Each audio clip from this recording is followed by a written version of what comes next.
Бүгін ашылуға дайынсыз ба? Сәлем достар, қалдарыңыз қалай? Бүгін бізде алғашқы подкаст Нұрсерік Көптілеу каналында. Алғашқы қонағымыз Ильяс Айдарұлы. Өзіңізді таныстырып кетсеңіз. Ассалаумағалейкум, есімім Ильяс болады, Алматы облысы Талдықорған қаласынанмын. Сол, жалпы толық жасым 30-дамын, мужикпін. 30-да. Сіз бірінші көргеннен бұл Ильяс мырзаны қаншада деп ойлайсыз? Иә, соны комментарийға жазып кеттім. Комментарийға дәл тапқан адамға? Не береміз? Дым жоқ. Жалпы бұл чисто андай формат. Талдықорған қаласынанмын, ауылда өскем, қарапайым ауылдың қарадомалақ баласымын. Контент саласында мына уже 5-ші жыл мобилограф болып бастадым. Қазір Аллаға шүкір контент продюсер ретінде 20 миллиондық, 30 миллиондық чектарға сатып, жалпы өзіміздің кішігірім арманымызды орындап жүрген қарапайым жанбыз. Әдемі. Енді біздің YouTube подкастымыз бір андай бір таңғы студио, бір таң нұры емес, біз отырып алып айта береміз. Өзіміз илекең өмірде аралас жүрген досымыз, серіктес, коллегаларымыз былай шыққан кезде бір-бірімізге арасында прикол тығып отыра береміз. Енді менде мынандай бір күшті бір нәрсе бар да, көп қазір мобилографтар, видеографтар в основном студент кезінен бастап кетті, там каким-то образом солай эксперт болып кетті, да? А вот сізге келген кезде сіздің бэкграундыңыз вообще басқаша ғой негізі. Бір жерде повар болған, сондай бір бэкграундтар бар да, негізі сол туралы айтып кете аласыз ба негізі? Қалай басталып кетті жалпы? Бұл салаға карантин басталғанда кірдім ғой, бұл салаға негізі. Менде енді қатты бір андай ұялатын нәрсе емес, бірақ мен колледжді бітіргем, универ бітірмегем негізі. Ешқандай бір высший оқу орнын бітірмегем. Темір жол мамандығы темір жолға оқып бітірдім. Тоң дейтін ба? Иә, дөңгелектер дейді, тоң деп. Бірақ ол емес, менікі машинист негізі темір жол айдайды. Сондай болғанбыз, тепловоз айдайтын. Карантин уақытында мен повар болып жұмыс істедім. Вот студент кезінде повар болып жұмыс істеген мен. Сөйтіп студенттік өмірім бітеді. Сөйтіп поварлықтың до конца қуалап шеф-поварлық деңгейіне дейін жеттім. Шеф-повар болып жұмыс істедім. Өзіміздің ресторанымызды аштық доставкаға, одан бөлек хабар арнасында Таң хабар деген программаны жүргізген мен. Сол кезде алғашқы бір нелерім мен дебютім мен жас болып, короче, форма киіп алып, тамақ жасап таңғы хабарды жүргізетін. И үйдегілерге мақтанып айтатын, таңертең телевизор болсыңдар, мен көрсетеді деп ше, ауылдағылардың бәрі сөйтіп жүріп, карантин кезінде жұмыстан айырылып қалам. Яғни болды, карантинде бәрі жұмыстан айырылды, үйде жаттық, квартира төленбеген, отбасым бар. Мен 20 жаста үйленгем, кстати, 3 балам, бір әйелім бар. Біреу ғана ма не? Иә, қазірше. Жалпы, шүкір. Ой, короче, андай. Сөйтіп карантин уақытында квартира төлеу керек, жұмыс істеу керек болды. Сөйтіп қайтадан шеф-поварлыққа барып резюмем бармайын ба? Бізде өкінішке орай менталитет мынандай ғой, шеф-поварды таңдайтын кезде оның опытына емес, оның сырт бейнесіне қарайды. Яғни ішің болу керек, мынандай болу керек, и сен шашың обязательно жоқ болу керек деген сияқты. Енді андай мужик болмасаң, сені шеф-поварлыққа ешкім алмайды. Неге? Өйткені өз опытымнан көрген нәрсе. Барам, осындай молекулярный кухняны білемін мен даже. Барам осындай десем, бізге керек емес, жасың қаншада дейді, 22-23-те. Жоқ, давай пока дейді. Мы вам позвоним. Басқара алмайды деп ойлайды. Басқара алмайды, істей алмайды, анау мынау деген сияқты. Бірақ менде опыт бар еді. Сол моментте уже қаншама сотрудникпен жұмыс істедік. Бірақ енді түріміз жас болды ма екен. Сөйтіп поварлықтан көрдім, шеф-поварлықты көрдім, өкінішке орай жұмысқа кіре алмадым.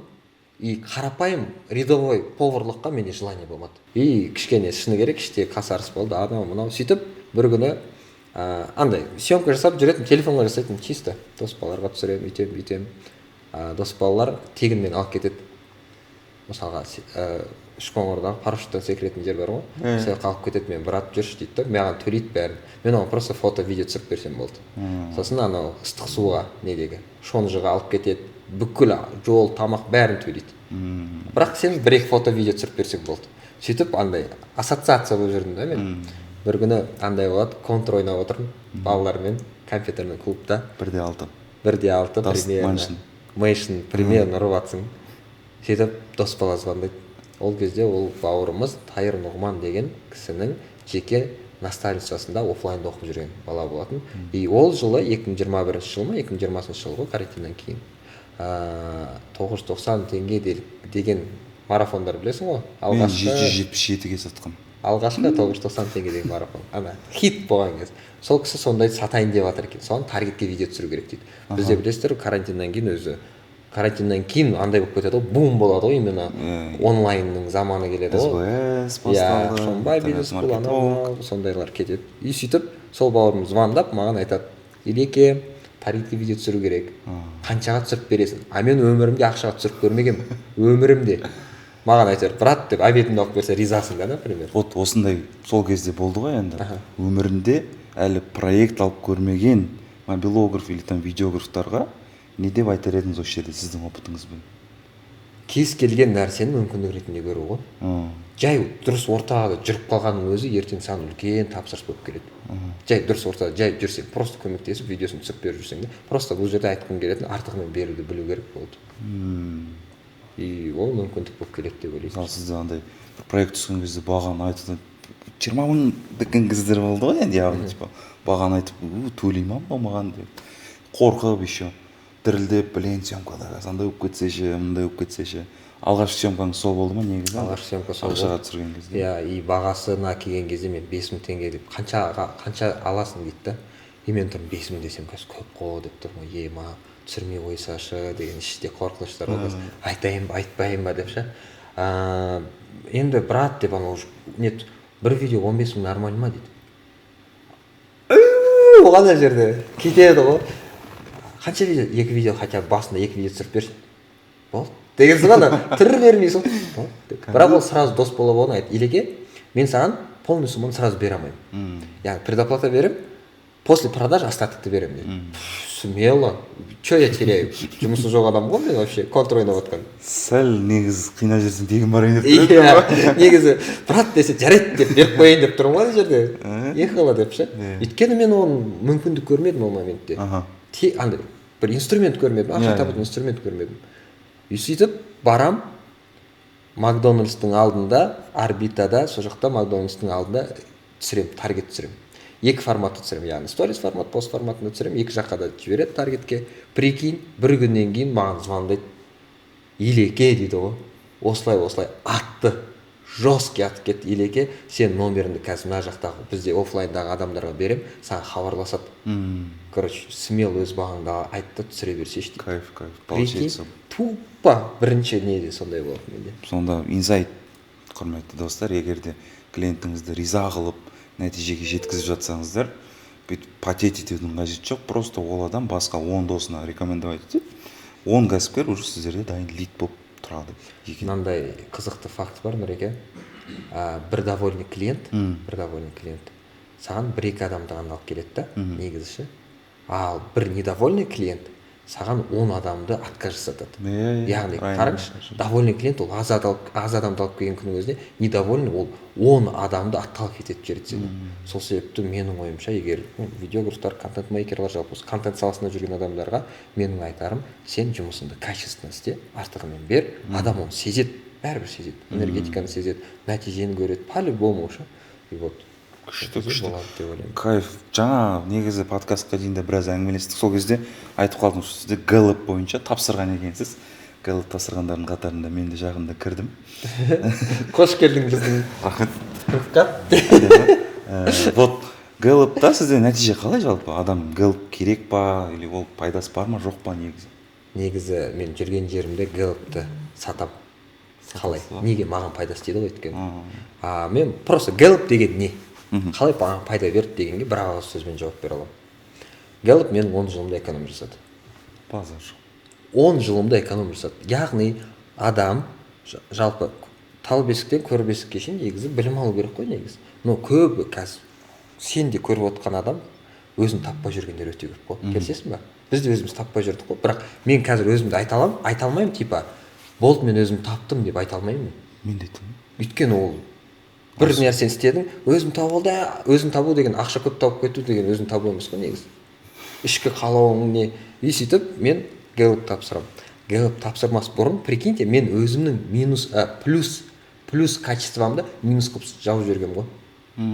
Ол қалай Gallup тапсырдым, мен сол арқылы адам ол короче. Ол қалай? Мен жалпы өзім көп сөйлеймін. сөйлей аламын да, жалпы білмеймін, мамам әдебиет қазақ әдебиеттен бергеннен кейін ба, енді ата анам мұғалім болғаннан кейін ба, или білмеймін, қанда бар нәрсе ғой негізі, гендағы нәрсе. И қараңыздар, біз общий группа болатын бізде WhatsApp'та, енді бүкіл жігіттер бәрінде бар шығар ондай группа ше. Сөйтіп общий группада бір аудио жіберемін да, и 0,1 секундтық аудио болып қалады ана. Окей деген сияқты болып қалды, 0,1. И болды, сол күні менде бүкіл приколдың астына алды. Неге? Өйткені бәрі ойбай, Ильяс 0,1 секундтық аудио, қар жауады, бүйтеді, ойбай, әлем, ойбай. Масқара стебать етіп приколдың астына қаламын да мен. И одан кейін менде андай, ішімде андай қорқыныш емес, андай не болып қалады. Убеждение де емес, кішкене андай ұялып қаламын сондай нәрседен ше. Мысалға қара, екеуміз отырамыз, бағанағыдай офлайнда сөйлестік қой, и мен ол теманы білемін да, айтқым келеді, бірақ мен айтпаймын саған. Неге? Өйткені қазір мен көп сөйлеп қоямын да, миын ашып жіберемін деймін да. Өйткені ана ойға байланып қаламын да. Өйткені аналар маған сондай айтып тастады ғой уже. И мен қорқып қалдым да. Сөйтіп жүремін да, жарайды деймін, бірақ түр бермейсің. Жарайды деп жүре бересің. Соны даже соны өзіме сендіріп аламын ғой. Тойға барам, тост береді. Деп ішім ауырып, құлағым қызарып. Көп сөйлемеу керек. Иә, көп сөйлемеу керек не, текстті ұмытып қаламын ғой, не айтарым білмей қаламын. Алланың қалауымен Гэллоп тапсырамын. Тапсырған кезде бірінші communication шығады. Communication деген ол коммуникация. Адаммен байланысу. Одан кейін оны мен еще Дандай Амакачи деген үлкен мықты кәсіпкер кісі бар, который енді Дандай Амакачи десеңіздер көп кәсіпкерлер біледі деп ойлаймын, мықты кәсіпкерлер. Асхат Абу-Мұхаммед, Руслан Берденов, сол кісілердің деңгейінде жүрген кісілер былай айтқанда. Сол кісінің лично өзінің разборын аламын. Кәдімгідей қағазда, оған еще Гэллопты шығарып апарып беру керексің. Сен телефоныңа бүйтіп қарап отырмай, шығарып апарып бересің, өзің маркерларына келеді, сызады да, топ 3 мынаны қалай қолданасың, бүйтсең сен атасың, бүйтсең сен атасың, бүйтсең сен атасың дейді. И, кстати, ол кісі сол Гэллопты разбор жасамас бұрын, именно Дандай Амакачи маған әр несін жазып аудиомен жіберген аудиосын жібереді. Яғни, Achiever это такое, что ты Ву отвечает за это. Если ты такой человек, то деп мынаны алдын ала дайындалып кел. Оқып тыңдап кел деп, чтоб сен тупить етпес үшін. Мен айтып жатқан кезде мен сразу понимание болу үшін. Вау, қызығып кеттім. Сол кезде бірінші communication'ды сызды, екінші осыны сата алатынды, үшінші тағы да қайсы ұялмау ма сондай. Ву деген обаяние нетіп береді. Сөйтеді да, вау, и сол моменттен бастап мен бағана минус деп жүрген өзімнің былай айтқанда супер силамды сол минус қылып тастаған нәрсені плюсқа шығарамын. Қалай мен сөйлей алатынымды көрдім, өзім қабылдадым. Прикинь, мен Шонбай бизнес мектепте спикер болдым, мысалға, бірге болдық. Одан бөлек мен мықты кештерді жүргіздім. Шонбай бизнес мектебінің бітіру кештерін жүргіздім. Кәдімгідей жүргізуші ретінде костюм киіп алып, нетворкинг кештерді жүргіздім. Прикинь, мен негізі жай мобилорг болып жүрген адам, уже профессионально кәдімгідей тамадалар сияқты жүргіземін да. Одан бөлек тағы да үлкен нәтижелер болды да. Өзімді таныдым, лично брендімді дамыттым. Сөйтсем, это моя, оказывается, супер сила. А прикинь, Гэллоп тапсырмасам, мен әлі көп сөйлемем керек. Иә, ұялып, білмеймін деп жүретін едім да. Мысал ретінде ше. Күшті, әдемі. Получается, негізі көптеген андай нелер компанияның басшылары, HR-лар дейді ғой. Гэллоп тест бойынша қабылдаған жақсы көреді. Өйткені сен қандай адамсың, алдында тұрады просто бүкіл скелеті. Вот сол үшін егер фрилансерлер болса, ой, это мне не касается демей, өздеріңізге бір 50 ма 60 доллар тұрады екен, оказывается, тапсырып өзіңіздің қандай екеніңізді біліп алыңыздар. Но мына жерде Нұрек айтып кететін нәрсе, оған толыққанды итағат ету деген міндетті емес. Яғни итағат ету дегеніміз сеніп қалу да, болды, все, я такой, значит, все. Ол типа Гэллопта менде мынау тұр, значит мен осындаймын, мен көп ренжиді екенмін, значит мен ренжіп жүру керек деген нәрсе болмау керек та, түсіндіресің ғой. Яғни өмір ол. Өмірде адам өз мысалы уақытында біраз уақыт өткеннен Гэллоп тапсырсаң, ол өзгереді. 2-3 жылдан кейін тапсырсаң өзгереді. Яғни ол адамның сенің бойыңдағы Гэллоп деген жалпы сенің бойыңдағы 32 қасиет пен қабілеттеріңді анықтауға көмектесетін тест. Америкадан шыққан тест ол. Сондай нәрсе. И мен оны просто біреуден естідім. И, кстати, ортаның құндылығы негіз. Мен ортаға барсам, Гэллоп жайды айта береді. Гэллоп тапсырам. Анда сен мынандай, сен мынандай. И мен, не ол? Не ол? деп ше сөйтіп жүріп мен де келіп тапсырып кеттім например. мысалы маған да солай қанша жылдар бойы айтқан мен жақында негізі жақында тапсыру это кеш қой өте кеш. Иә. Сіздер қанша жыл бұрын тапсырған шығарсың? 2 жыл бұрын. Иә. Мен сонша жыл бойы мойындамай келгенмін ғой. Мен ой, мен өзімді қандай адам екенін білетін шығармын. Зачем подтверждение? Типа бір мектептегі өзін тану сияқты көрінді да маған. Көзіңіз жұмыңыз дельфиндермен жүзіп келе жатсыз деген сияқты болып көрінді да маған ше. Мен өзім кішкене сезім, мен мынандай адам, мынандай білем. Бір-екеуін таптым, вот қалғандары вот түсінбедім мен ше. Мысалы эмпатия деген мен атын да білмейді екенмін да, оказывается. Мысалы қасында бір адам жылап отырса мен не істеу керегін деп, не істеу керек жалпы деп ше. Эмпаттар қатты сезеді ғой. Типа вот андай эмпат деген сезімі мықты деген сияқты ғой. Хорошо, вот фрилансерлерге Гэллоп керек екенін білдік, өзінің суперсиласын анықтап, дальше соған усилие салып, слабый сторонасын алып, оны дамыту керек екенін түсіндік, иә. Из-за этого сен кішкене ақшаны таппай қалуың да мүмкін. Әрине.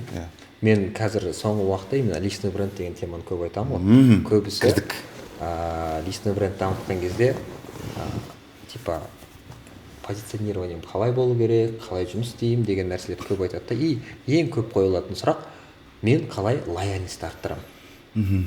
Яғни стористағы жалпы инстаграмдағы лояльность қалай арттырамын деген сияқты сұрақтар болады да. И мен айтамын да, вот Гэллоп тапсыр. Гэллоптағы топ 3-іңді сторис арқылы көрсет деймін. Түсіндіре алдың ба? Мысал ретінде просто мысал, мен коммуникация бірінші орында. Яғни, ё-май, менің осы уақытқа дейін заказдарым бәрі через коммуникация ғой. Мен бір таргет жіберіп, біреуге барып, брат, видео түсіріп берейінші, соткаңда қанша процент осынша видео түсіп деген тема жоқ еді да менде. Өздері сөйтсем, мынаны қараңыздар. Простой пример. Қалай Гэллоптағы топ нәрсені сториста транслировать етуге болады. Осыдан бір апта бұрын Digital Алматы деген болды, премьер-министр, депутаттар түсірді. Мен бір депутаттың жеке мобилов болып Астанадан заказ түсті маған. Сөйтіп ол кісіні түсіріп жүрдім.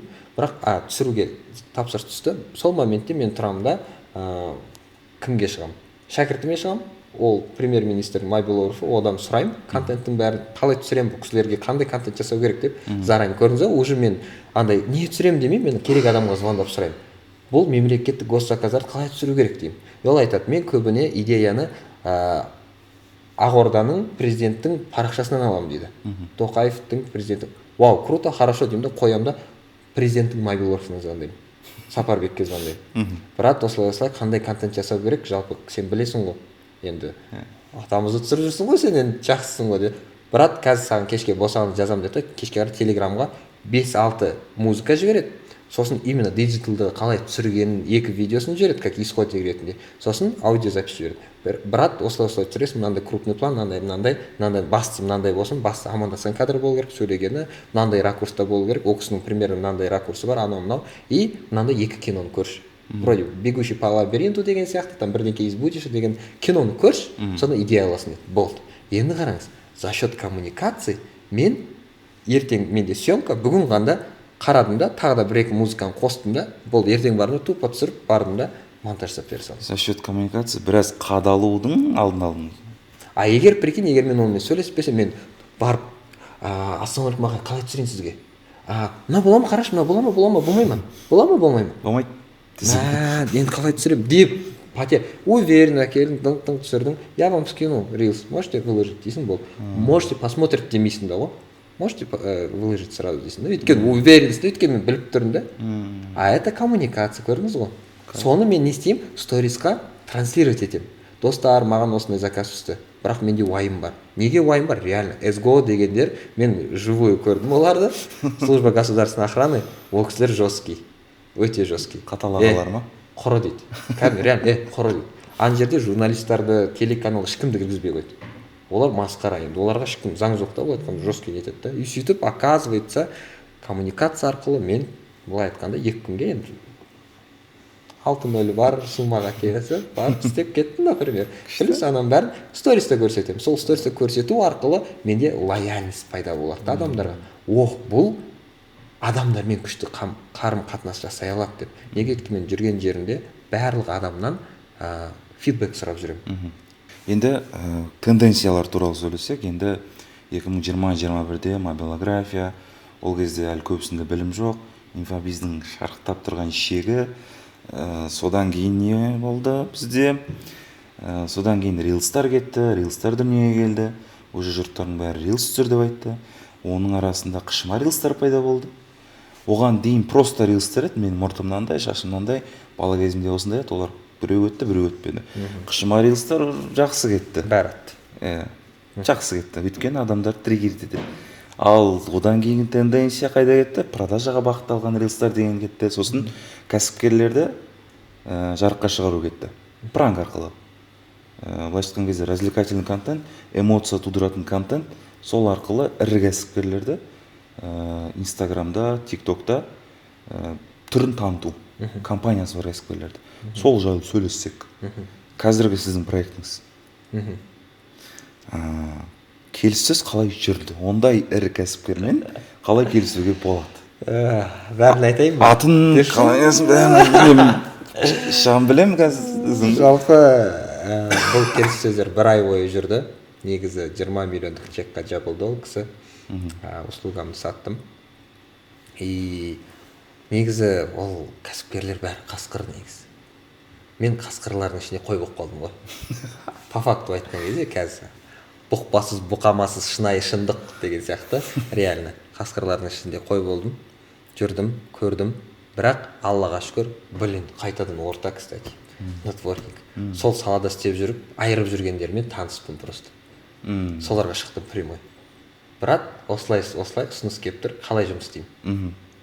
Че там? И ол айтады, мынандай. И, кстати, сол бір кәсіпкер ағамыз жақсы 35 миллионға чегімді көтеріп берді. Просто 1-2 сөз. Тұра тұрыңыздар, достар, мобилографтар, сіздер қазір 200 мыңда жүрсіз, 300, 500, 35 миллион деген тұра тұрыңыздар, сәл ойланып алайық мына жерде. 500 мың чек жарайды, миллионға чек, 2 миллионға. 35 мың деген қайдан шықты? 35 миллион. Қайдан алдың макс деген? 35 миллион теңге деген негізі рыноктан баға. Бір Ли-9 қой ол. Ли-9, бір Ли-9 қой. Мынандай ғой, қараңыздаршы. Просто қазір мобилографтар основасын білмейді да, негізі видеографтар болсын, олар исполняющий болып кетеді да көбіне. Каздев жаса да, мысалға кәсіпкерге келді, сұраш, қандай болың бар? Он хочет быть значимым. Я тоже хочу быть значимым. Ты то бәрімізде сол ғой. Я хочу быть значимым. Келсесің ғой? Типа, вау, базаржоқ красавчик. Айырватсың деген кім естігісі келмейді? Айтшы.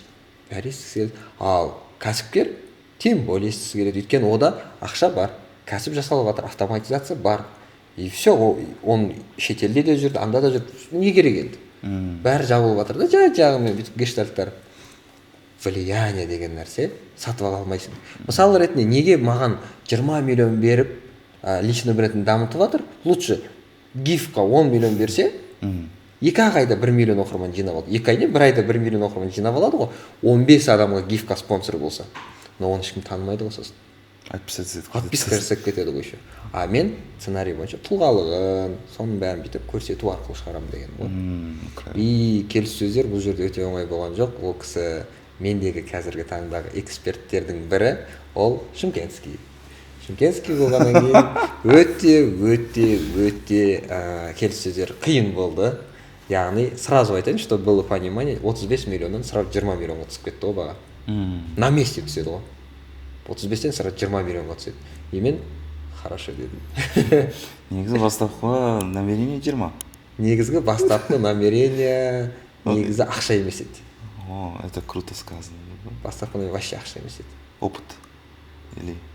Опыт та емес еді. Онда не? Қорқынышты жең. Быть красавчиком или же просто лажануться? Неге?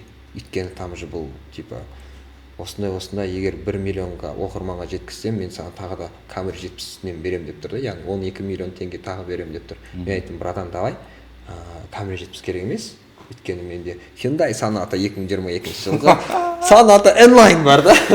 Мерседестерді, маска. Мерседестерді, который просто айырып састаған деп ше. Жарайды. Сол себепті маған машина керек емес. Екінші машина зачем маған? Лучше дай налам дедім. Яғни келіссөздер барысында кез келген темаға келісуге болады. Енді сөйтіп ол кісі бағасын түсіреді, мен келсем. Неге? Почему? Потому что мне терять нечего. А что? Мен елдің мнениясынан қатты қорқатынмын. Типа, ой, Ильяс істеп жатыр, да, у него не получилось деп. И тұрамын да, блин, да, пускай мне не получилось, маған бәрібір. И солай влог кіремін да мен. Солай влог. И бір қызығы, контент продюсер деп кімді танисыздар? Жазып кетіңіздер, контент продюсер жоқ негізі. Который реально кейсы барлар да, например. Мен деп айтатын. Жалпы қазір давайте бүйтейікші, қазір рынокта мобилограф бар, понятно. Рилсмейкер бар, понятно. Контент продюсер деген негізі жаңа атақ қой ол. Жаңа атау. Қазір негізі био деген жақсы ғой. Тез ауса береді ғой. Био, черная строка деген тез. Мен өзім Reels контент креатор деп қойдым. Оның өзін біраз ойланып қойдым. Неге? Стоит, не стоит. Неге? Өйткені мен сценарий тулы алам. Съемкаға бүйтіп, мен оның бүйтіп аузынан сөзін шығара алам. Съемкасын қойып бере алам. Мен кәдімгі басқара алам. Видеографта, оператор деген сияқты. Өзім еще түсіріп, мобиловка бастап, содан бәрі өткем да. Енді өту обязательно деп айтқан жоқпын. Вот контент продюсер дегеннің міндеті не сонда? Сіз қазір контент продюсерсіз ғой, получается. Контент арқылы жеке брендін дамытып, сол оқырмандарды ақшаға айналдыру. Күшті. Әдемі. Қысқа нұсқа айтсақ сондай. Но оның ішіне бәрі берді. И сен режиссерсің, сен операторсың, сен сценаристсің, сен, монтажерсың, сен кастинг директорсың, сен там білмеймін, ұйымдастырушысың, сен келіссөздер жүргізушісің. Сен барасың да барып ресторанға барасың да, кешіріңіздер осы жерде видео түсірсек рұқсат па, анау мынау сосын ол анау директорға жүресің. Әр адаммен сөйлесіп, келісіп, чтобы ол кісі келген кезде, так, Ильяс, не түсіреміз, енді қараңыз, мына жерге бүйтесіз, құлайсыз, бүйтесіз, сөйтесіз, сол кезде мынандай болады, примерно көмектеспесе, бүйтіп істейміз, короче, екінші дубльсе деп бәрін айтасың, ол келеді, құлайды, нетеді, кетеді, болды. Қалғандар сенің ұйымдастырасың. Үлкен ақша бар жерде үлкен жауапкершілік бар, значит, үлкен нәрсеге жауап береді алу керек, получается, хорошо. Күшті. А вот мынандай мәселе да, кейде идея жетіспей қалу деген проблема бола ма? Болады ғой. Ондай басында идея горит етіп тұрасың, проекттің басында. Вот сосын какой-то момент келген кезде притык, короче, жоқ, шықпайды. Вот сондай моменттерде не істейсіз, или там қандай шара қолданасыз? Ондай моментте біздің профессионалдық тілдерде выгорание деп айтады. Сол выгораниеға түсіп қаламыз бізде. Оның ауылы алыс емес. И менде осы тұста прям прикинь, әйелімнің сөзі келеді есіме. Әйелімнің айтқан сөзі келеді. Мынандай нәрсе да. Фрилансерлар бәрі сондай ғой. Мынандай волна ғой. Келісесің ғой. Күшті емес болып қалады, күшті емес. Бар ғой, атады, андай, неге, потокқа кіріп кетеді, айырып атады, бір кезде заказ жоқ, тишина, ештеңке жоқ, состояние онша емес, анау, мынау, выгорать етіп жүрсің, бір кезде атады.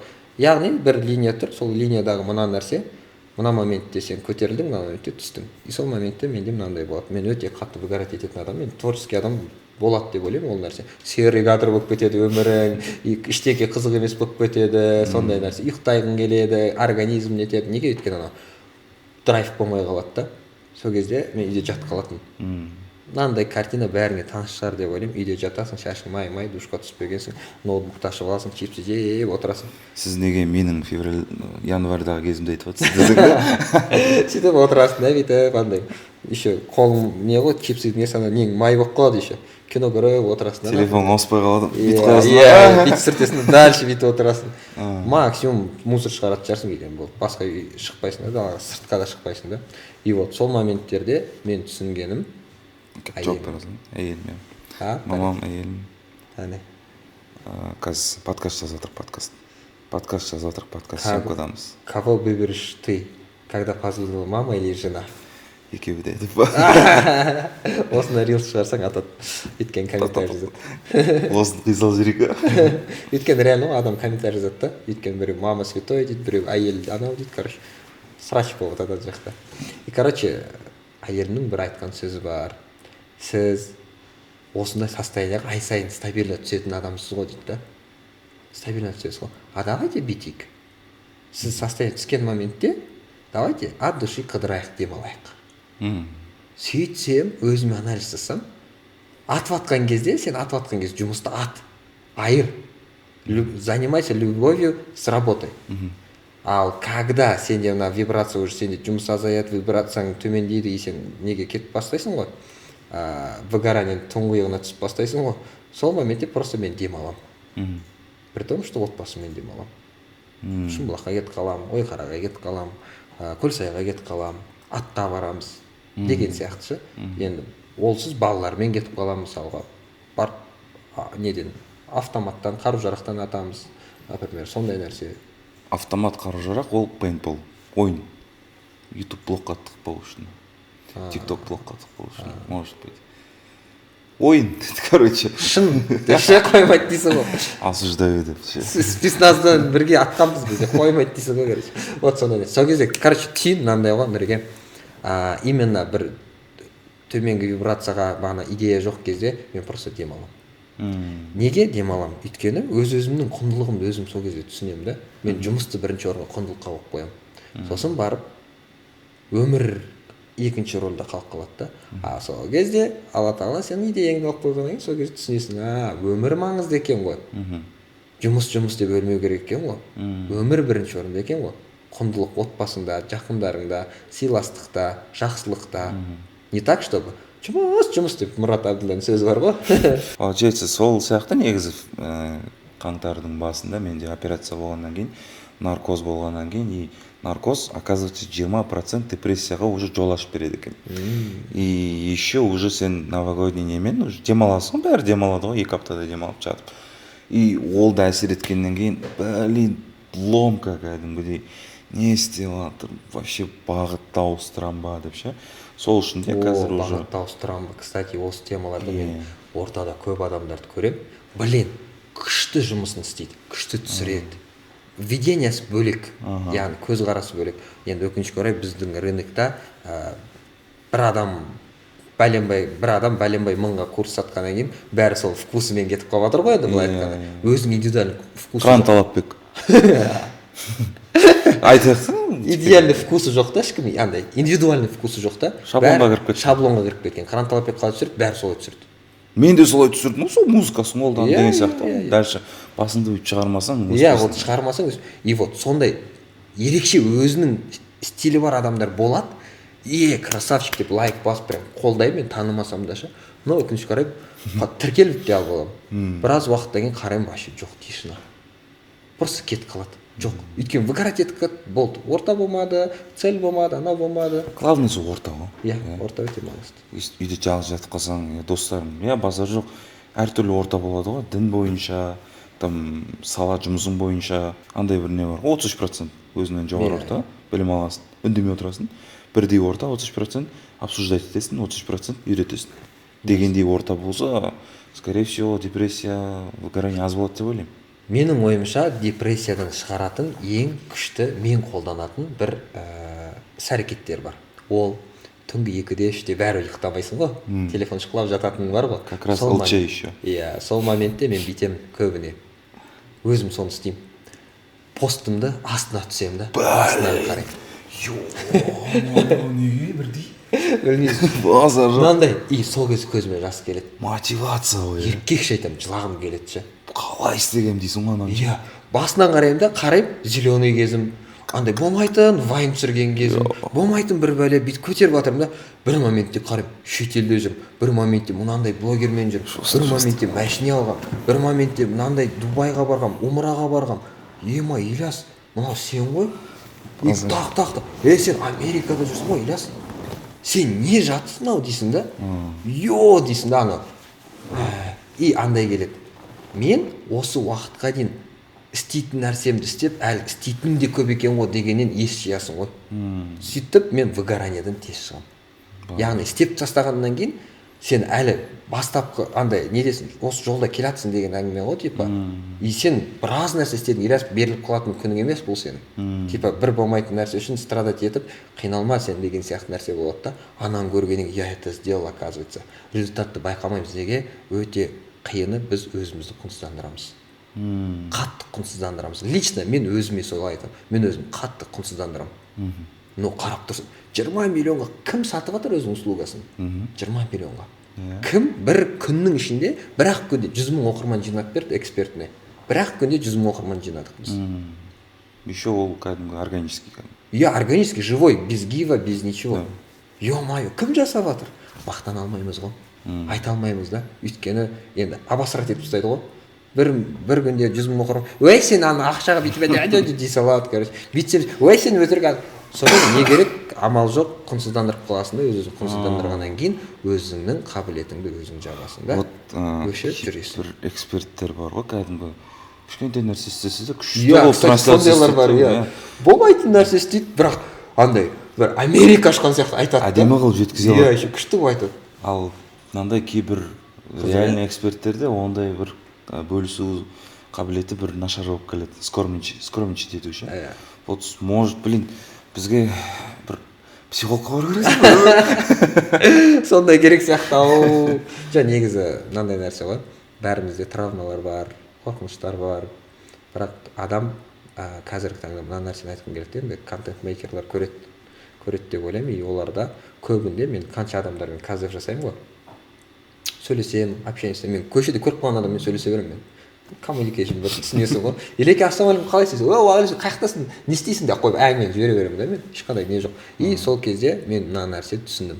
Көбісі, егер мен қымбат камера алсам, жарық алсам, качественный теманы алсам, мен чегім өседі. Мен қымбатқа сатам, мен көп ақша табам деп ойлайды. Но өкінішке орай мен талай кісілерді білем, қымбатқа камера алып алады, сөйтіп чегін қымбаттатамайды, сосын рассрочкада әре жүреді, әркімнен қарыз сұрап, ана камерасының рассрочкасын жабамай.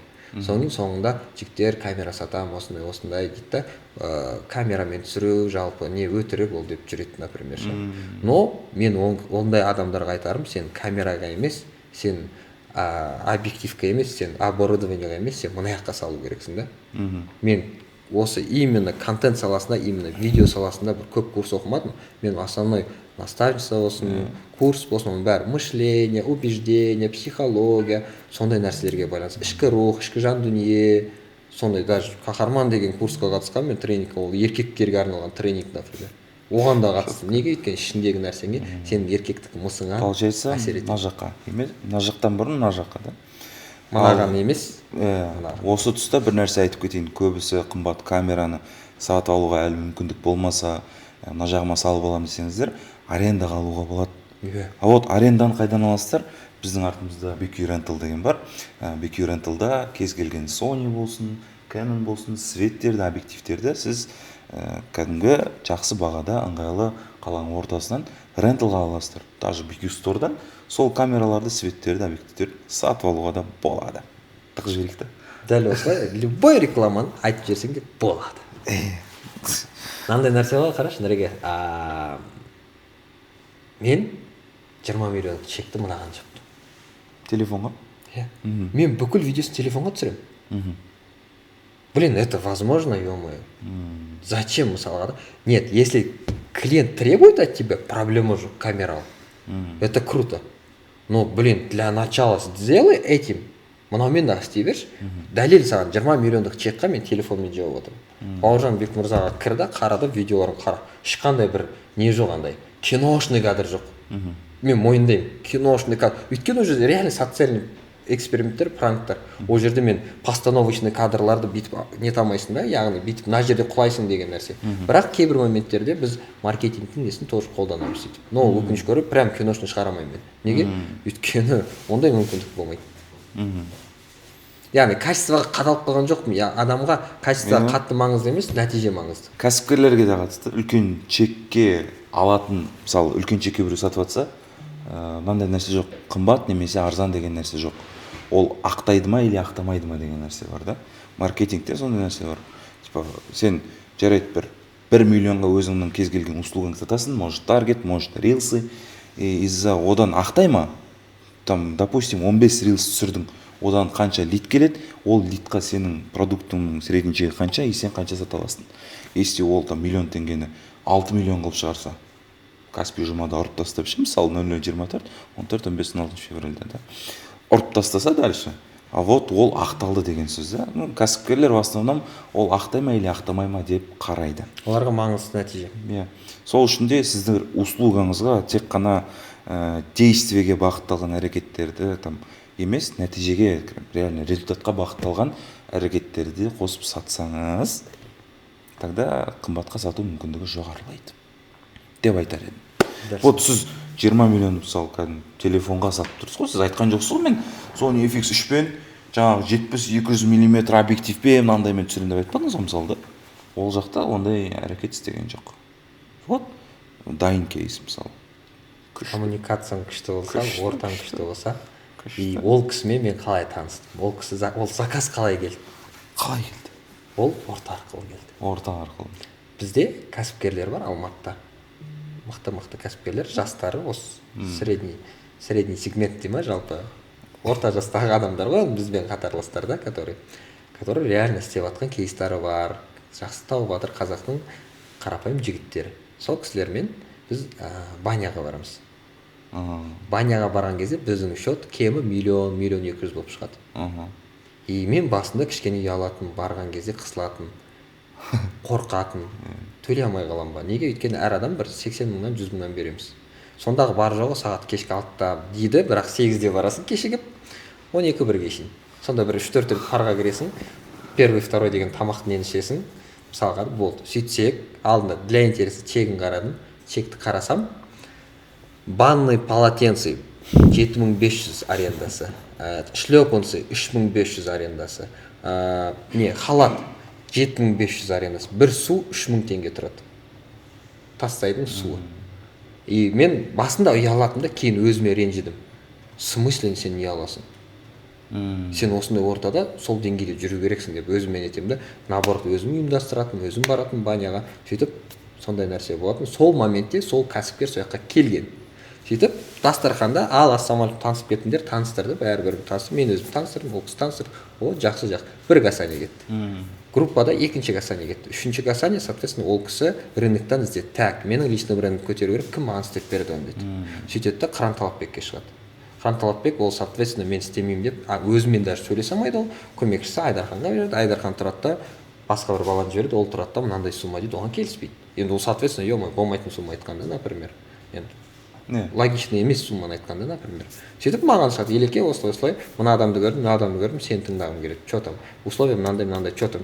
Кешіріңіз, ондай условия, мен условия мынандай. Да, қойдым. Сөйтіп 35-тен 20-ға түсіп қалдық. Кайф. Андай байня ма, типа машиналар күшті, бүйтіп стористағы бүйтіп андай. Ортаның машиналары деген. Ортаның машинасы деген. Сол кісі түсірген, кстати, сол рилс сол кісінікі атқан. Иә.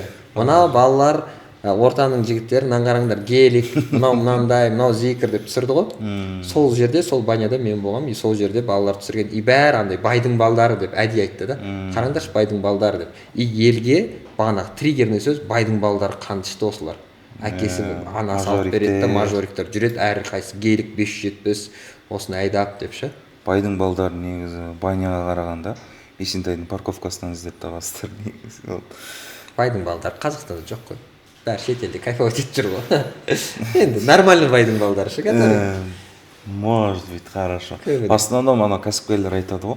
Бұрын мен енді бастап жатқан кезде, типа бизнес делается за чашкой чая, кофенің алдында, в общем, встречада деген кезде қалай сен отырып алып түсіресің деп ойлайтын едім ғой, сонда қандай саяз болғанда енді ол кезде. Получается, сіздер касание баняда болды, сондай бір встречаларда сделкалар жабылады, получается, да? Ол жерде просто касание болды, неге? Өйткені адам бір-бірін танығаннан кейін ғана сатып алады ғой. Адам негізі экспертностьқа келмейді, негізі кез келген. Доверие. Адам доверие, адам тұлғалыққа, адамға келеді ғой. Мысалы мен қанша жерден, мысал ретінде қараңыз, мен қанша жерден кейстар мықты болды дейге, экспертность мықты, любойыңа жасап берем деймін да, бірақ мен андай адам болсам, ұрысқақ адам болсам, кім менен істейді ертең? Бір адамды аламын да, бір қан ішіп ұрысып десең, или там хамит, жабы аузын түсіре десем, например, да, түсе бомж болай деймін да, например, бомж болмайсың, құры бар деймін да, например, да. Ано бірақ кәсіпкер да, например. Но сол моментте ертең күні мен дальше кете алмаймын. Қанша жерден мен экспертім мықты болса да. Сол себепті адамгершілік, адамға келеді. 20 миллионға проект жабылды. Ол ақша қайда деп қоясың ба? Жалпы ақшаны үлкен қомақты сумма алғаннан кейін қайда жұмсайсыз? Қалай сақтайсыз? Қалай распределять етесіздер? жинала ма деген. Мен ақша тапқаннан кейін оны барамда жастығым астына тығып қоямын. Шай жатсың ба? Жалпы ол өмірімдегі бірінші ең қымбат чек болды. Оған дейін мен Асхат Абу Мұхаммадке 10 миллионға сатқанмын. Аха. Асхат Абу Мұхаммадке. Сол кезде 181 мың оқырманнан ол кісіге 300 мың ба 400 мың оқырманға шейін көтеріп бердім. Ол кісіге бірге жанында жүріп Бразилияға бардық, бүйттік. И ол моментте ол ақша сол күнкөріспен ары бермен қызықшылық анау мынаумен гештальттарын жабумен кеткен болатын. 10 миллион теңге анау мынауға кетіп қапты. Енді сондай болған енді сол кезде адам көтере алатыны бар, көтере алмайтыны бар ғой ақшаны. Сөйтіп көтере алмадық енді. Кетті. Жоқ, көтере алмасаңыздар айтпайсыздар ма десем. Бірге көтерсең нетіп қойды. Сөйтіп интеллигентно қууда мен сөйтіп айтқан маған. Сен маған беріп қойсаң мен өзім жинай беремін. Сондай нәрсе болып тұр ғой. Бұл жолғы нәрсені мен былай, бұл жолғы ақшаны мен қалай істедім? Енді детально қатты керек емес деп ойлаймын, но в основном мен оны долларға ауыстырдым. Долларға неттім. Одан бөлек инвестицияларға салдым. Мен осы уақытқа дейін негізі бір 10 рет инвестор болдым. 10 рет. 10-ның 2-і атты, 2-і қандатты. 8-іне қадалдым. Сізді онда басында таныстырғанда жеке бренд дамытатын эксперт, инвестор деп те айту керек еді ол. Жоқ. Ол мен ол немді мен Инстаграмда вообще көрсетпеймін. Неге? Өйткені счастье любит тишину. Мағандан бері 20 миллион деп отыр. Айтып па? Шикап айтып отыр да, счастье любит тишину. Жоқ, андай болған, киім магазиніне салдым, анаған салдым, мынаған салдым. Кезінде Эвополик деген күшті атқан еді ғой, соған салғам. Таптым, дивидендімді алдым. Базар жоқ. Сол дивиденд алғаннан кейін өзімше болып кеттім, ойбай, ақша спокойно екен ғой деп сала бергем ғой, короче. 2 миллион бір салдым, 3 миллион бір салдым, бәм, қадалдым. Қаншама разборка болды ол үшін. Барып бандиттермен бардық оған. Надо будет, не істейсің, ал бермеймін деді, не істейсің бар. Магазинге барсаң, магазин жабылып тұр. Банкрот болған болды, ақшаң жоқ. Сосын түсінгеннен кейін инвестор деген не серьезный нәрсе емес, серьезный нәрсе екен дегеннен кейін эмоцияны басқара алады. Жайлап қойдық. Ал соңғы уақытта мен сол определенный бір сумманы уже доверенный, уже нормальный инвестицияларға салып жатырмын. Ол қандай? Ол именно бағанағы трейдинг сияқты темалар, условно. Трейдинг сияқты. Бірақ мен шын айтайын, оны өзім нақты білмеймін. Қандай екені ше? Жоқ, ол не? Типа не екенін білмеймін да, бірақ почка сатпайсыздар ма? Жоқ. Продаем бананы, неде? Шичуни бананы. Долларды алады да, Индиядан алады да, мына P2P сияқты бір сондай бірдеңкемен айналысады. Жоқ, жандосқа берген жоқпын, Аллаға шүкір, оған берген жоқпыз. Ондай болған жоқ. Сөйтіп ал қалғанын просто налғып жинаймын, былай айтқанда. Но в основном қазіргі таңда мен оны көбіне енді керек нәрсеге, білімге, ортаға, отбасыға, денсаулыққа салып жатырмын. Жақсы, әдемі. Жақындарыма сыйлыққа, мынау. Потому что неге ол сұрақты қойдым, көбіне біз көретін фрилансерлер, эксперттер түскен ақшаның жоқ болып кетеді екен. Өзімде де болды андай проблема. Вроде табасын, жиналмайды. Хотя элементарно түскен 500 мың теңгенің 10%-ын хотя бы өлдім депозитке салып қоюдың өзі кішкене ауыр болып көрінеді. Мысалы, миллион теңге түссе, 100 мың теңгесін салып қою 900 мыңға да өмір сүруге болады ғой деген бір смыслды бергім келеді. Нұреке, осы жерде бір қызық пайдалы ақпарат айтайын, который мен өзім қолданатын қаржылық сауаттылыққа. Мен ай сайынғы потребностімді жазамын. Мысалы ретінде сіздерге қазір тапсырма ретінде істесеңіздер де болады. Әркім өзінің потребностін жазса. Мысалға, потребность деген не? Потребность деген ол сенің квартираң. Ай сайын квартираға төлейсің. Енді өз үйің болмаса квартираға төлейсің. Ол например, грубо 150 мыңды, 200 мыңды білмеймін ғой, есепте да средний мысалға. Сөйт. Одан кейін продукты. Продуктыны алмасаң, ол потребность сенің. Продукт алмасаң, сен аш қаласың. Үйді төлемесең, сен далада қаласың. Вот. Одан кейін кредит болса, мысалға, кредиті бар адамдар бар. Соларға сол нәрсе. Кредитін жаппаса, ертең черныйға кетеді, анау әңгімесі көп болды. Негізі основной потребность осақ адамда. Енді қараңыздар, миымен жұмыс істейміз, оны қалай? Мен потребность жаздым. Мысалға, пример ретінде, мен жандоспын, жандостың ай сайын квартирасы, мен жалғызбын, бойдақпын, 150 мың теңге квартира төлеймін, 50 мың теңге продукт. 200 мың теңге кетті ма? Сосын кредитім 50 мың теңге. 250 мың болды ма? 250 мың теңге менің ай сайынғы потребностім. А то, что менің барып сырттан тамақ жеуім, то, что мен таксимен жүруім, то, что мен қалаған киімді, ұнаған киім сатып алуым, бір мастер-классқа, ол потребность емес. Ол уже хотелка. потребность пен хотелкиді міндетті түрде айырмашылығын білу керек. Хотелка, я хочу бургер, я хочу Луи Виттонның киімі, хочу. Хочу надо. Ал квартираны я не хочу төлеуге демейсің ғой оған. Хозяйкаға дейді ғой. Яғни қара, хочу мен неңді нақтылап алу керексің да? Надан. Яғни потребность надан жазам. 250 мың потребность шықты ғой менде. Болды. 250 мың мен тапсам, мен өлмеймін. Келсесің ғой? Иә. Тамағым бар, киімім бар, жататын жерім бар. Басқа не керек? Ал мастер-классқа бару, немесе там бірдеңке киім алу, киноға бару. Бір ай киноға бармасаң өліп қаласың ба? Таксимен бір жеріңе таксимен бармасаң өліп қаласың ба? Бір осы айда мынандай киім алмасаң өліп қаласың ба? Вот. Квартираға төлемей қалсаң, енді миыңа өліммен тең. Қиынырақ болады, өліммен тең. Далада жату, ертең ауыр барып өліп қалуың мүмкін. Мысал ретінде. Вот. 250 мың потребность жаздым. Иә? Енді қара, бірақ менің ойымда ай сайын 5 миллион теңге тапқым келіп тұр. Ай сайын. Хочу 5 миллионов стабильно. Енді мен не істеймін? Потребность 250 ақ екен. Мен қалай 5 миллион табам, егер потребность 250 ақ болса деген сияқты. Сөйтіп мен былай істеймін. Міне ай басталды. Сразу жұмыс істеген кезде ой келеді. Так, потребность бірінші қайсын тез жабу керекпін. По приоритетім қоямын. Егер квартираны қазір төлеп тастамасам, келесі айда шығарып жіберді. Значит, бірінші квартира. Круто. Квартира 150 мың теңге дедік қой бағана. 150 мың теңге табу үшін маған 3 күн жеткілікті, 4 күн жеткілікті. Дұрыс қой? Фрилансерға вообще 2-ақ күн жеткілікті ғой. 150-ді 75-тен 2 заказ ала салып бітті. Например, да? 150 мың жаптың. Бардым да қойып қойдым. Миыңда галочка бар ма? Бар. Круто. Барамда екінші продукт. Продуктсыз қиын. Бардым 50 мың теңге таптым. Бірақ заказ. Мысалы, жаптым. Галочка бар ма? Бар. Кредит 50 мың теңге. Бір күнде, 2 күнде таптым. Сонда бар жоғы кругом бегом маған бір апта кетті менің айлық потребность жабуға. Теперь я могу с уверенностью аяғымды көтеріп, потолокқа түкіріп жатуға я могу же? Потому что мен потребностьтарым жабылып тұр. Келсесің ғой, иә? Енді қара, мен 5 миллион тапқым келіп тұр, ай сайын стабильно. Мен сұрамда потребностьін жаптым, галочкалар қойылды, у меня нету чувства страха. Мен тұрамда страхты эстон алып тастаған ғой, короче. Страх жоқ қой, короче. Сөйтіп тұрамда не істеймін? Давай 500 мың теңге тауып көрейін. Барып әрекет істеп көремін, иә? Таба алмай қалсам, мне больно или не больно? Не больно? Не больно. Өйткені потребность жабылған менің. Көбісі фрилансерлар не істейді? Квартирасы күйіп баратады да, төлеу керек, рассрочкасы анау. Звондап қанышып атады, қарызға беріш брат деген болмағаннан кейін барады да 500-ге сатады, оған тұрды, мен саған 150 ғана жарайды дейді, кіріп кетеді. Клиенттің алдында билеп кетеді.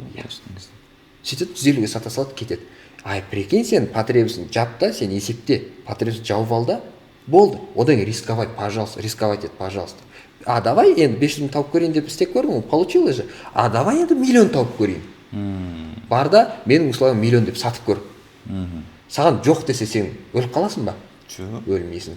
Когда сен потребностьін жабылмай тұрған кез бар миллион деп саған 200 десе қиналасың ба? Қиналасың. Сол себепті мен осы техниканы қолданамын өзім. Айдың басында потребностьтарын жабам. Мен потребностьім, кстати, CoinKeeper деген программа бар. Мен всегда соның расход, доходтарын жазып отырам. И менің потребностьім қазіргі таңда 1,5 миллион теңге. 1,5 миллион теңге мен жабам. Дальше я смело могу, спокойно. Пока 1,5 миллион таппай, мен никак тынышталмаймын. Никак. И түскен ақшам мен никак жұмсамаймын. 1,5 миллион таптым ба, бір 200 мың теңге, мен барып сол 200 мыңға ана алып тамақ жоқ. Пока потребность толтырам. 500 мың квартирам шығарып алдым ба, все, квартираны төлеп қоям ба, все, дальше келесі потребностьтарды жабам. Сосын 1,5 миллион жауып біткеннен кейін барып, мен еркін, чодан жігіттер, баняға барамыз ба, ана 1,5 миллион теңгелік деп спокойно отыра бересің да. Ол өйткені хотелки, потребность емес. Бір айда бір рет баняға түспесең өлмейсің. Деген сияқты әңгіме. Сол себепті бұл енді сізге пайдалы болу ниетінде, Нұреке, сізге де пайдалы болды деп ойлаймын. Солай просто күнделікті өзінің потребностьін жазып шығарып, и кстати, көбісі бүйтеді 5 миллион тапқың келеді, 3 миллион тапқың келеді дейді да.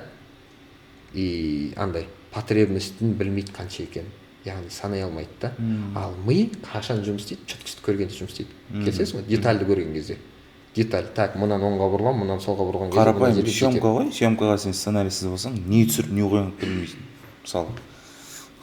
Өмірге алып келген кезде, өмірдің, короче, сценарийін жазып қою керек, чтобы рилс түсірген кезде Все, налайте болу үшін. Да? Иә. И всем потребность жапқаннан кейін налайте спокойно жүре бересің. Че там киноға барамыз ба? Че там кеттік тауға? Кеттік анда, кеттік блин футбол ойнайық, кеттік контр ойнайық деп спокойно жүресің. Съемка жасау керек, давай жасайық. И сол моментте мынандай болады. Брат, маған съемка жасау керек, осындай, там осындай обзорный видео түсіру керек. И сен тұрасың да 200 мың дейсің. В смысле 200 мың дейді да? Ну жарайды онда түсірмей ақ қой, жарайды. Басқа там 50 мыңға тауып ал мобилов дейсің. Сосын ол брат, хотя бы 180-ге істеп берші дейді. Хорошо. Барасың 180-ге сата саласың болды. Потому что тебе терять нечего же. Кайф. Ақшаға осылай қолдансаң болады. И одан кейін, кстати, мен ақша қатты жинаймын. Жинаймын? Иә, мен жинай аламын. И бірақ бұның үлкен бір минусы бар. Қандай? Мен байқаған минус бар. Мен байып кетесің деп па? байып кетесің. Мен өзіме ақша ем. Ну, в основном менің ойымша еркектерде в основном сол. Бәрінде ма? Бәрінде де ойламаймын, бірақ менің ойымша. Мен лично Мен де өзім ойлаймын, бірақ киім алуды сөйтіп ойлаймын. Тұрады что андай. Иә. Мен андай бір үлкен бір шаралар, анау мынау сондай кезде бар. Базар жоқ, бірақ ол кезде мен бүйтемін қара. Ақша бар, жинаймын. Ұстап жүремін. Жинаймын ғой, өйткені жинау білмеймін. Андай детский травма ма білмеймін ғой. Жинап жүремін. Менде сондай детский травма бар. И бүйтіп жинап жүремін да, бір моментте уже өмірдің кайфы болмай қалады ғой. Барамды шашып тастаймын. Киінемін 500-ге, миллионға киініп аламын, ұнаған нәрсемді аламын, анда барам, мында барам да, сосын шашып аламын да, отырамын, сосын екі саусағым бүйтіп, ойбу, не болып қалды деп ше. И соны мен бір-екі рет істегенде мен түсініп алдым да өзімді. Содан кейін бағанағы теманы қолданып, потребность ғана жазамын, керек емес хотелкиді по спискам жазып қоямын. По спискам. И одан кейін, кстати, үйленгендер болса, сіздерге керемет лайфхак. Сен әйеліңмен бірге отырасың да, оның хотелкаларының списогын алып ал. Қандай список? 100 теңгеден басталатын 10 миллионға дейінгі списогі бар менің әйелімнің. 100 теңге тұратын хотелкасы бар. Сосын 10 миллионға дейінгі бәрін қатарынан жазған. Қатарынан жазып берген. Енді қара, ол оның хотелкасы ғой, келсесің ғой. Енді қара, прикинь, оның хотелкасында, например, суши жеу. Хотелка ғой, келсесің ғой. И прикинь, мен бір ақшам бар кезде спискті қараймын да, суши жеу, суши алып кетіп бере салады. Хотелкасын орындадың ба? Галочка басасың. Галочка басасың. И по списку жүремін сөйтіп. И жайлап барған сайын мен спискім көбейе бастайды. iPhone 16 кетеді, сумочка бірдеңке кетеді, там Cartier кетеді, соңында марка машина тұр ғой соңында ше. И это для тебя бір керемет мотивация болады. Мықты. Енді сіздер опытный үйленгендер ретінде айтып жатсыздар ғой, біз енді пока новичокпыз. Мен үшін де пайдалы болды базар. Сондай нәрсе. Күшті. Отношения дұрыс болса, жұмыста өнеді, басқасы да жақсы болады деген сияқты да. Отбасы үшін жұмыста ол да құлшылықтың бір түрі. Әдемі, в принципе, негізі жұмыс бойынша, инсайттар бойынша, лайфхактар бойынша жақсы информациялар айтылды деген ойдамын. Осындай менің ұсынысымды қабыл алып подкаст жазғанымызға бізге рахмет, келіскендеріңізге. Не дейміз, осы арнаға тіркеліп қойыңыздар, Нұрсер Көптілеу YouTube каналына. Алдағы уақытта кімді шақырайық, және де ең сізге пайдалы болған инсайтты комментарийға жазып кетіңіздер. Және по-братски сторисқа да бізді белгілеп репост жасаңыздар. Давайте, қолдап кетейік. Сау болыңыздар. Сөзіңіз. Сау саламатта болыңыздар. Бағанағындай қызықты, пайдалы нәрселер болса, сторисқа отметь етіп, мынандай инсайт алдым деп, біздегі барлық, мендегі лично нәрсе ол барынша беруші позициядамын и пайдалы болады деген ниеттемін. Сол себепті түйген ойларыңызды осы YouTube каналдың астына немесе өздеріңіз стористарыңызға жазып кетсеңіздер, сіздерге мың алғыс. Сол сәттілік серіктеріңіз болсын. Все, деп аяқтаймыз біз.